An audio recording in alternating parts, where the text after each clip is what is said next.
안녕하세요. 저는 부모님 두 분과 동생을 같은 날에 떠나보낸 팔자가 센 30대 여성이랍니다. 저는 원래 부모님과 남동생이 밑에 하나 있었어요. 제 나이 26살에 눈이 정말 많이 오던 날이었어요.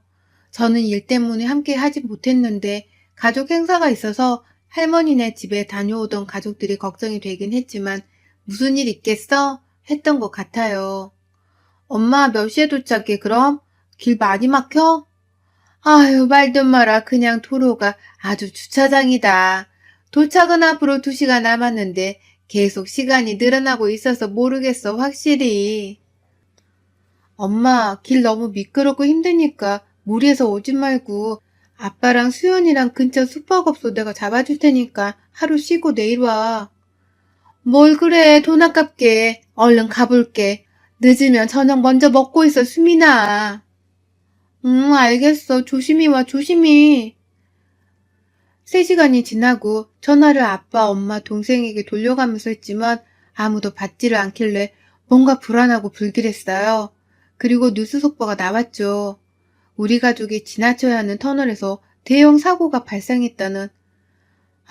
순간 정말 아니겠지, 아니겠지를 반복하며 그쪽에 나와 있는 정보를 통해서 전화를 해봤고 어디 병원 쪽으로 부상자와 사망자들이 옮겨지고 있는지를 알 수 있어서 곧장 출발했습니다.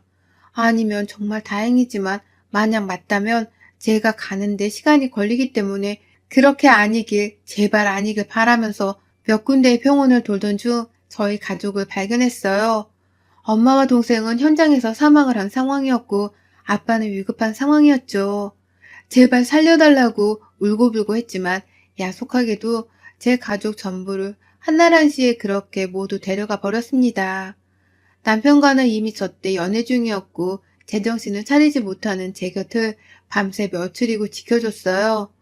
저희 가족의 마지막 길을 함께 해주시려고 와주신 많은 지인분들과 가족분들께 제대로 말 한마디 하지 못했던 저를 대신해서 남편이 다 해줬고 솔직히 가족을 한 번에 떠나보내고 꽤 오랜 시간 제정신으로 살지를 못하다 겨우 남편 덕분에 아픔을 딛고 일어서기 시작했어요. 제가 어느 정도 괜찮아지고 저희 연애에도 결실을 맺어야겠다 싶을 때쯤 남편과 저는 결혼을 하기로 마음먹고 시댁에 찾아갔습니다. 엄마, 저 수민이랑 이제 결혼하려고 해요. 그래서 오늘 허락도 받을 겸 왔어요. 나는 근데 수민이 너가 좀 찝찝하다. 솔직히 까놓고 말해서 팔자가 얼마나 세면 가족을 한꺼번에 보내냐. 우리 진훈이한테도 피해줄까봐 찝찝하긴 하다. 엄마, 왜 그런 말을 해? 수민이 상처받게. 팔자 세고 뭐 그런 게 어딨어. 내가 한 말이 맞는 말이지. 이거사 모르면 가만히 있어. 팔자 센 여자들이 서방도 잡아먹는 말이 있어. 그래도 저 부모도 없는 애를 반대하자니 또 내 마음에 걸리니. 아휴, 아무튼 알겠다. 어머니, 제가 부족하고 탐탁지 않으신 거 잘 알고 있어요. 제가 많이 노력할게요, 어머님. 그래, 뭐 그래라. 남편과 연애를 하던 도중에 부모님과 동생을 떠내보내고 세상에 가족 하나 없는 신세가 되었다는 걸 시모도 잘 알고 계셨지만 아무래도 부모도 없는 저에게 아들을 주기는 아까우셨겠죠. 서운하지만 충분히 이해가 되는 상황이었기 때문에 부족한 제가 그 마음을 채워드리도록 노력을 많이 해보자는 생각을 했습니다. 남편과 제가 뜻이 맞아서 전원주택을 결혼 허락과 동시에 짓고 있었고 날짜가 맞지 않아서 식을 먼저 올려야 하는 상황이라 식부터 올리고 저는 제 집에서 남편은 시댁에서 우선 살다 합치기로 했습니다. 공사가 거의 끝나갈 무렵 시댁의 저녁 초대를 받아서 가게 되었어요. 어머님, 아버님, 저 왔어요. 맛있는 저녁 해주신다고 해서 제가 작은 선물 좀 준비해왔습니다. 이게 뭐냐? 스카프? 정성 고맙다만 나는 명품 브랜드 스카프 아니면 안 쓴다. 미안해서 어쩌니. 영수증 안 버렸으면 얼른 환불해라. 그리고 이 양반은 목도리도 명품 아니면 안 쓴다, 우리는. 어쩌니. 제가 몰랐네요. 환불하고 다시 새로 사올게요. 응, 그래. 나는 몇 개 찜해둔 게 있으니까 그거 알려주면 그걸로 사와라. 앞으로는 서로 번거롭지 않게 뭐 사주려거든 그냥 현금으로 줘라. 그게 편하지 않겠니, 서로? 아, 네, 알겠습니다. 기껏 고심 끝에 선물을 사갖고 싸구려를 산 것도 아닌데 명품 브랜드의 스카프와 목도리가 아니라는 이유로 퇴짜를 받게 되었죠. 대놓고 선물 말고 현금으로 달라는 말에도 기분이 나쁘긴 했지만 뭐 그럴 수 있지라고 최대한 긍정적으로 생각을 하면서 저녁을 먹었어요. 어머니, 음식이 정말 다 너무 맛있어요. 그래? 많이 먹어라. 원래 밥은 집밥이 최고인데 애미가 없으니 뭘 얻어먹고 살았겠냐. 많이 먹어라. 그쵸? 앞으로는 어머님이 해주시는 따뜻한 집밥 먹을 수 있어서 다행이에요. 어머, 수민이 너 여우니? 은근슬쩍 시애미한테 밥상 차리라고 떠넘기는 거야? 네? 아니요, 아니요. 절대 그런 뜻이 아니에요, 어머님. 아유, 됐다 됐어. 긴 말 하지 말아야 된다고 했는데 내가 자꾸 까먹네. 응? 누가 그런 소리를 했어?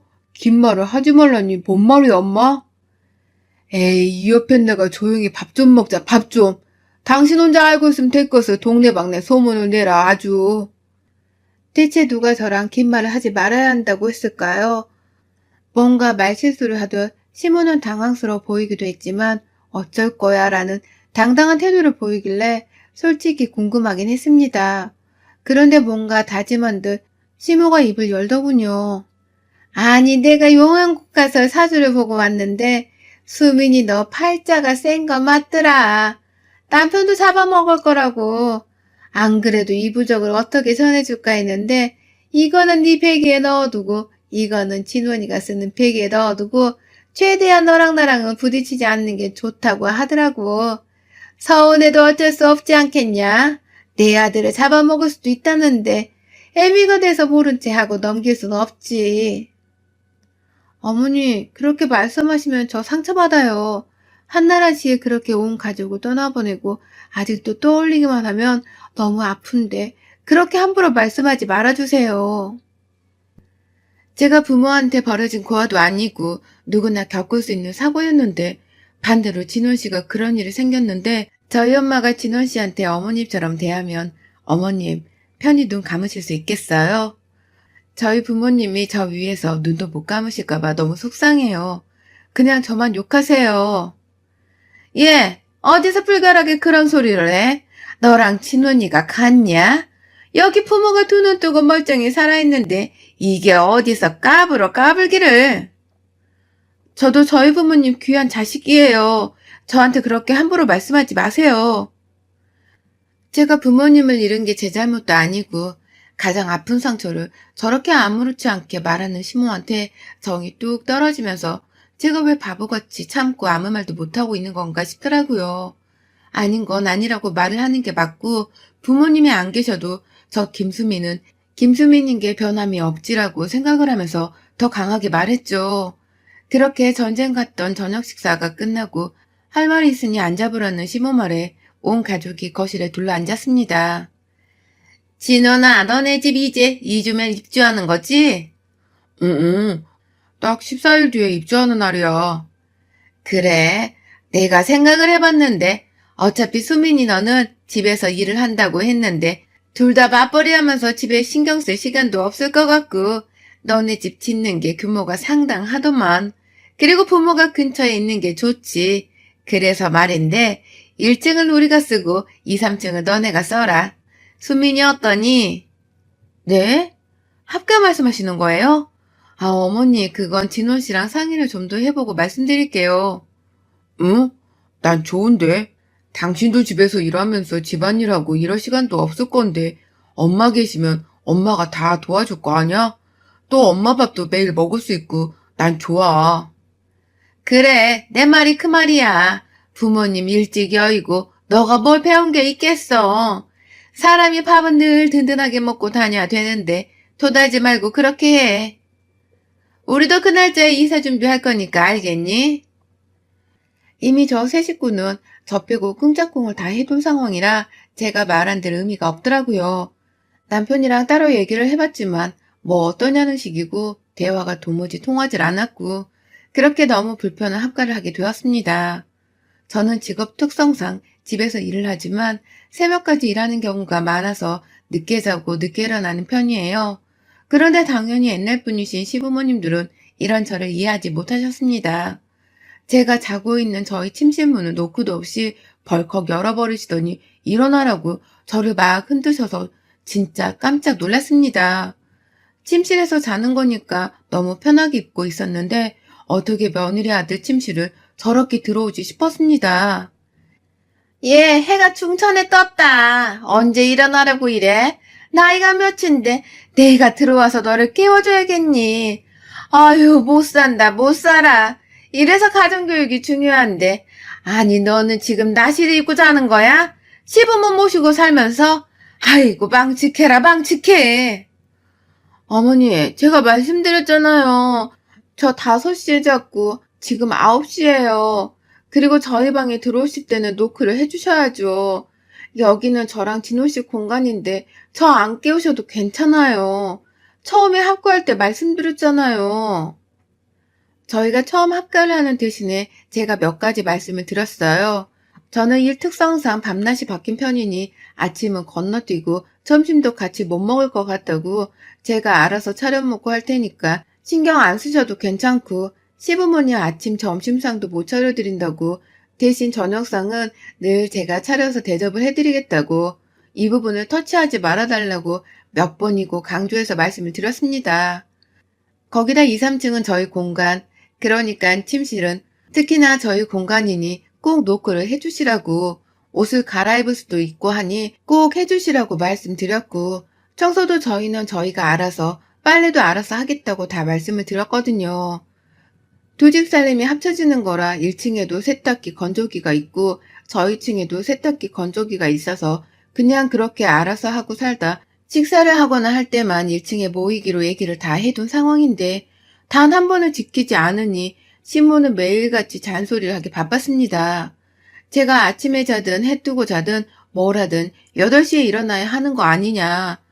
남들 일할 시간에 자고 있으면 어떡하냐는 주의였고 시부모를 모시면서 어떻게 아침상을 한 번 안 차리냐. 예의가 없다는 식으로 말을 하시더라고요. 결국 그 상황에 두 손 두 발을 다 들고 오전 타임에 식사와 청소까지 3층의 집안 살림을 제가 다 해야만 했죠. 사람을 불러야 할 것 같다고 말했지만 돈 아깝게 개념 없는 그런 생각을 하냐는 신모의 말에 부르지도 못했고 본인은 허리가 아프네, 힘이 없네, 관절이 아프네 등등의 핑계를 대면서 저를 부려먹었고 덕분에 저는 일이 더 밀려서 하루에 3시간 정도만 자고 집안일과 일을 동시에 해야 했어요. 아, 여보, 나 너무 힘들어. 진짜 미칠 것 같아. 내가 청소를 해도 마음에 안 드신다고 다시 이러고만 계시고 나 일해야 한다고 해도 어디 CM이 말을 거역하냐고 역정만 내시고 일도 집안일도 뭐 하나 제대로 할 수가 없어. 정말 너무 힘들어 여보. 이렇게는 못 살아 나. 이렇게 말하면 조금 서운할 수 있는데 우리네 어머님들은 다 그렇게 사셨어. 일도 하시고 집안일도 하시면서. 당신 장모님이 완전 공주처럼 키우셨나 본데 내가 봤을 때 여느 평범한 유부녀 삶을 살고 있는 것 같은데 유독 당신은 왜 그렇게 힘들다고 해? 당신이 단 하루라도 나처럼 살아봐. 새벽 6시에 일어나서 아침상 거하게 차려내고 1층부터 3층까지 구석구석 청소기에 걸레질에 그뿐이야? 곳곳에 먼지털이까지 매일 해대고 있고 빨래, 환기에 식물은 또 얼마나 많아? 식물도 먼지에 매일 닦아주고 마당 관리에 죽을 것 같다고. 저렇게 하고 나면 또 점심이라고 밥 차리래. 그럼 반나절이 가. 겨우 일 좀 하려고 앉으면 이거 해달라 저거 해달라 미친다고. 정말 그러다 저녁 오고 당신 오고 밥 먹이고 정리 싹 하고 겨우 앉아서 일하는 거야. 당신은 이렇게 살 수 있겠어? 당신이 너무 요령이 없는 거 아니야? 아, 진원, 너 진짜 말 그렇게 하지 마. 아니, 당신이 너무 요령이 없어. 막 무식하게 하는 것 같아서 그렇지. 도무지 남편과는 대화가 통하지 않고 이런 사람을 붙들고 제가 무슨 말을 할까 싶었죠. 매일을 저렇게 살다 보니 업무에 지장도 오고 도저히 안 될 것 같아서 시부모와 남편을 불러서 말했습니다. 드릴 말씀이 있어요. 지금 하루 온종일 집안일을 제가 다 하고 있는데 이러다 보니 제 일을 하지를 못하고 자꾸 미뤄지고 새벽까지 하고 하루에 3시간도 못 자는 날이 많아요. 건강에도 해롭고 이렇게 더 이상은 못해요. 어머님은 허리도 관절도 다 아프다고 하셨으니 가사일 도와주시는 이모님 오실 거예요. 주 3일 쉬고 오셔서 봐주실 거예요. 예, 돈이 넘쳐나니 너는? 돈 아까운 줄 모르고. 돈 아까워 죽겠죠. 그 돈 굳이 안 나가도 되는 돈인데, 근데요, 어머니, 제 병원비가 더 나가요. 골병 나서 죽을 것 같아요. 어머니, 솔직히 어머님도 청소며 가사일 그렇게 안 하면서 제가 다 하니까 별의별 거 다 시키시잖아요. 그것도 매일같이 그러니 어머님이 원하는 대로 매일같이 청결하고 깨끗한 집으로 유지해 둘게요. 그 돈을 그럼 나를 줘라. 내가 청소랑 할 테니까. 아깝게 정말. 아니에요. 이모님 오실 테니 어머님도 편하게 계세요. 신모에게 통보를 하고 이모님을 모셨지만 그게 탐탁지 않으셨던 신모는 오늘 이모님들마다 사사건건 시비를 거시고 태클을 걸어 결국 반나절 하루 만에 사람들이 도망가 버렸고 결국 업체에도 너무 죄송해서 더 이상 누군가를 부를 수가 없어서 제가 혼자 하게 되었습니다. 이 큰 집에 늘 저 혼자인 기분, 저들의 가정부이기 위해 제가 존재한다고 생각이 들면서 극도의 슬픔과 외로움이 느껴졌고 심지어 1층에 게스트룸이 하나 있는데 남편은 본인이 그걸 원할 때 빼고는 거기서 자더라고요. 그러니까 1층은 결혼 전 남편네 가족들이 살던 대로 살고 있는 거고 저는 이 집에 가사 도우미로 들어왔고 남편 욕정 채워주는 기회가 된 기분이었습니다. 너무 서럽고 힘든 시간을 보내다 보니 제 가족들 기일이 왔고 크게까지는 아니어도 작게 늘 챙기고 있었기 때문에 이날도 역시 손수 준비를 하려고 했습니다. 그런데 갑자기 시모가 이런 말을 하더라고요. 아우, 너는 정말 이런 걸 꼭 해야겠니? 난 너무 찝찝하다. 불결해서 하기 싫은데 그러면 너희는 2층에서 상 피고 하면 안 되겠니? 어머니, 뭐가 찝찝하고 불길하신데요? 도와달라 한 적 없고 저 혼자 손수 차리고 있는데 저 같으면 안쓰러워서 같이 해주는 신용이라도 하겠네요. 너 요즘 왜 그렇게 따박따박 말대꾸를 하고 그래? 자꾸 기어오르네 이게. 저희 가족 오는 날 언성 높이고 싶지 않으니까 그냥 참견 말아주세요. 진짜 서럽고 열받지만 2층을 몇 번이고 오르락내리락 하면서 2층 거실에 저희 가족들 제사상을 차렸습니다. 오늘 분명 제사라고 말을 했는데 오랜만에 지인이 근처에 왔다며 술을 마시고 들어오겠다는 남편. 당신 언제 오려고? 오늘 우리 가족 기일인 거 며칠 전부터 말해줬잖아. 아, 나도 알아. 상 내버려둬. 내가 가서 인사할 테니까. 그게 뭐 그렇게 중요하냐? 하기만 하면 되지. 당신 진짜 해도 너무하다. 너 나랑 결혼은 왜 했니? 정말 내가 니네 집 종이야? 식모야? 도저히 이렇게는 너랑 못 살겠다. 왜 이래 또? 아무튼 끊어. 저는 지네 부모한테 최대한으로 모든 에너지를 다 쏟고 있는데 본인은 최소한의 도리도 못하는 걸 보고 이런 놈이랑 제가 왜 살아야 하나 싶더라고요. 부모님께서 살아생전 너무 열심히 사셔서 저에게 남겨준 유산도 제가 평생 놀고 먹어도 될 정도였고 서울의 20평대 작은 아파트 한 채도 남겨주셨는데 사실 이 돈이 너무 아깝고 눈물이 나서 쓰지를 못했습니다. 그래서 계속 평소처럼 열심히 일하고 돈 벌고 그랬던 건데 이 사람과 이혼을 결심하면서 원래 우리 가족들끼리 노후에 함께 집 짓고 살자고 했던 곳이 떠올라 그쪽에 집을 짓고 시공이 완료되면 나가야겠다는 생각을 했어요. 서울의 아파트는 세를 받으면 되는 거니까 우선 더 이상 저렇게 가정부처럼 식모처럼 살지 않기로 했고 고개 딱 쳐들고 당당하게 말했습니다. 예, 수민아, 오늘 저녁은 꽃게탕 좀 먹게. 장 좀 봐와라. 어머님이 사오세요. 저 일해야 해서 시간 없어요. 그리고 드시고 싶으면 직접 해서 드세요, 꽃게탕. 뭐? 저게 근데 싸가지 없이. 싸가지도 없고 꽃게도 없고 밥할 시간도 없으니까 백수인 어머님이 하세요. 남는 게 시간이시잖아요. 이런 식으로 속을 박박 긁어버렸습니다. 예, 마당에 잡초가 너무 많이 자랐어. 저것 좀 싹 정리해라. 어머니, 저기 저 기계 보이시죠? 저걸로 잡초 정리하면 되니까 직접 하세요.